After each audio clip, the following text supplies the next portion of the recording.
in 2004, country music superstar Tim McGraw released his hit single, Live Like You Were Dying, from the album by the same name. And almost overnight, it became an enormous success. I wonder if anybody in here knows that one. One person. Thank you, Rick. It's you and me. It's you and me. The song describes, for those of you that haven't heard it, a man in his early 40s who receives a terminal diagnosis and, after some reflection, decides to spend his last days living life to the fullest, skydiving, mountain climbing, fishing, reading the Bible, seeking forgiveness from those he'd wronged, becoming a better husband and father, and even fulfilling his lifelong dream to ride a bull. Now, I can viscerally remember being 23 that summer and belting out the lyrics in my car as I drove to work. He said, "Someday, I hope you get the chance to live like you were dying." Like I knew. Now, in my defense, I've always loved Tim McGraw, and that song is super catchy, and I was not the only one who thought so. But I have to say, I heard it on the radio the other day, and I recognized that in the intervening years since then, I've evolved in my understanding of what death is like. Maybe part of it's just growing older, but mostly it's the fact that I've watched a lot of people die. It's impossible to be in a position like mine for long and not have that experience. And I have to say, at least in the non-scientific survey of those I've known personally, the experience of dying while feeling fully alive is rather rare. Most people I've known who were struggling with a terminal illness, let's say, did not feel much like riding a bull. Do you know what I'm saying? Many of them were too tired to climb any more mountains. And while I've seen people face death with wisdom and grace and faith, I have noticed that it is not exclusively feelings of goodwill and reconciliation and personal growth that attend this period of life.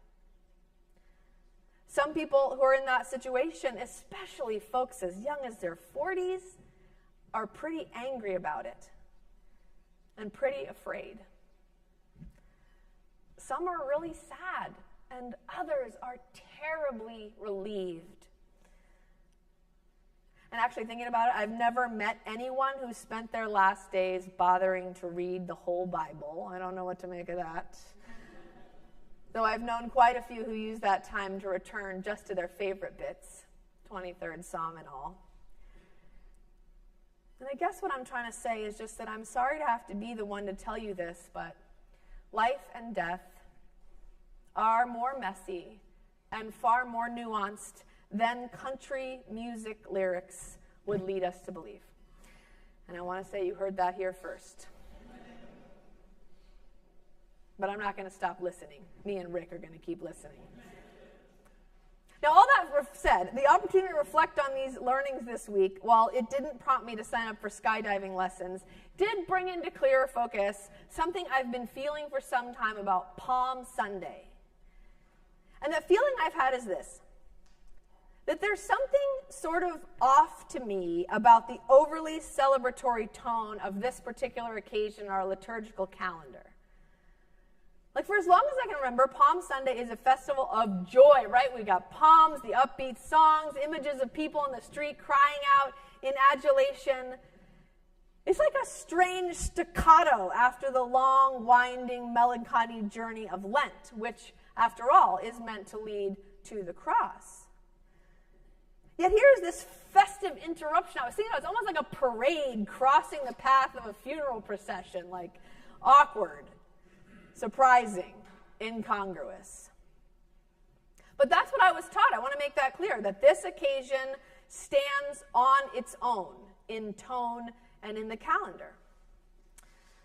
In seminary, we receive grave warnings from our mentors that in our future ministry, people might not want to come to services on Maundy, Thursday, and Good Friday, which was not very good spiritually because it meant they would only get the joyful stuff, the Palm Sunday and the Easter, without confronting the difficulties of the journey between. That's what they told us was going to be our big problem. Looking back, I guess I wish they would have thought to tell us the real challenge would actually be that people would no longer want to come to church at all. But that's like water under the bridge. This is the mentality, right? In fact, I just read a commentary this week that described how each event in Holy Week is completely distinct with its own mood and message, and that all must be visited individually to get the full picture. But here's what my little retrospective on Tim McGraw helped me to realize, I think. They're not distinct. They're not distinct. This is one coherent story with a very particular trajectory. And no part stands independent of that destination, which is the cross. No part. For half the gospel, Jesus has been making his way to Jerusalem, where he knows he will die. He knows it, and the people who greet him there probably know it too. These are his followers, Luke says that. This isn't just a random crowd, not bystanders. These are the ones who knew his ministry and who must have known that, under Rome's ever-watchful eye, such good works and good words as he had done and said never go unpunished. And I guess remembering that changes the tone of this occasion a little bit for me. Because it means that the shadow of the cross was present when Jesus rode that donkey down the road. And it means that the shadow of the cross was present when people waved their palms and lay down their cloaks. Heck, it was present before that when Jesus raised Lazarus, and when he healed lepers, and when he fed the 5,000, and when he said, "Blessed are the peacemakers." In fact, maybe you could say the shadow of the cross was present all the way back to the beginning. And maybe that sounds a bit macabre for a day that's supposed to be uplifting in our liturgical year. I once had this great idea to build a manger out of pieces of wood that could then be reconfigured into a cross at the end of the Christmas Eve service.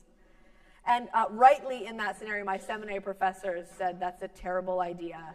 You should never do that. You should absolutely have Palm Sunday be happy. You should absolutely not make the manger into the cross at the end of Christmas Eve. And I've never done it. But just wait. No. But right, like thinking about these events in light of the whole story, thinking about how the people on the side of the road in Jerusalem knew that their leader was likely going to his death. For me, that gives their hosannas and their blessed bees a different tenor. It makes it all feel way more messy somehow, but it also makes it feel very much more real. For me, it makes it a story about people who were aware of the imminence of death and violence, and who still stood up for the life they hoped for and believed was possible. It makes it a story about a leader who knew he couldn't win against the powers and principalities of the world, but who pushed forward God's campaign of justice and mercy and healing anyway. It makes it a story about people who made a path for God's kingdom to come riding down the road, even when they knew that that path might soon be erased by the dusty hoofbeats of empire. Which also makes me think, wait, life and death side by side. Like, was Tim McGraw right after all? And then I thought, no. I'm going to maintain my critique about that. Life can be painful and messy, and so can death. And Jesus knew that, and his people knew that too. But they stood up anyway, in whatever way they could. They took what was in their hands and used it to proclaim their faith in the world as it should be, as God intended it. And so maybe the encouragement of this day, which I think lies as much in the perspective it gives as in the palms it remembers, is that we can do the same. That we can do the work to which Jesus called us, whether that is extending forgiveness, offering hospitality, feeding the hungry, welcoming the stranger, visiting the prisoner, blessing the mournful, or joining with those who seek righteousness. We can do those things. And we can do those things not because we are in denial about the death-dealing realities of our own lives and of this world, but we can do them because of our faith in this. If it's all one story, and if the shadow of the cross was present on Palm Sunday, then so in some way was the light of the resurrection. So was the hope that was beyond what anyone could imagine. It was there too. It was there back to the beginning. It was there on every step of the difficult journey. It was there at the end, and it was there beyond the end. The hope was there too. Part of the messy, mixed up real reality that Jesus came both to bless and to redeem.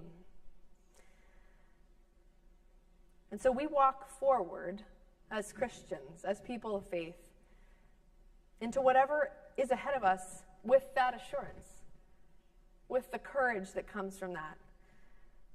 We follow the story of the world with a foreknowledge that keeps us attendant to hope in all circumstances, that keeps us searching for life even where death seems to be victorious, and that keeps us trusting in love being with us and within us, behind us and before us always.